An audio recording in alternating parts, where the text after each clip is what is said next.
एक बार की बात है।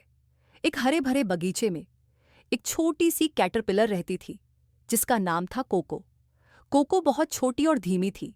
वह अक्सर आसमान में ऊंचे उड़ते पक्षियों को देखती और आह भरती, काश मैं भी उड़ पाती। बाकी कीड़े हंसते और कहते, तुम तो बस एक रेंगने वाली कैटरपिलर हो, तुम कभी उड़ नहीं सकती। लेकिन कोको ने सपने देखना नहीं छोड़ा। वह फुसफुसाई, मुझे विश्वास है एक दिन मैं जरूर उड़ पाऊंगी। इसीलिए वह हर दिन मेहनत करती। वह हरे हरे पत्ते खाती ताकि मजबूत बन सके, धीरे धीरे रेंगती और अपने सपने को कभी नहीं छोड़ा। एक दिन कोको बहुत थक गई। उसने अपने चारों ओर एक छोटा सा कोकून बनाया और उसके अंदर आराम करने लगी। दिन रातों में बदले और रातें दिनों में।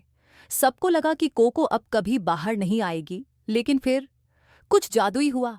कोको ने कोकून तोड़ा और वह अब कैटरपिलर नहीं रही। उसके पास चमकदार खूबसूरत पंख थे। वह एक तितली बन चुकी थी। कोको आसमान में ऊंचाई पर उड़ने लगी, यह साबित करते हुए कि सबसे छोटा सपना भी सच हो सकता है अगर आप खुद पर विश्वास रखें और कभी हार न माने। कहानी की सीख, अपने आप पर विश्वास रखो, तुम अद्भुत काम करने में सक्षम हो।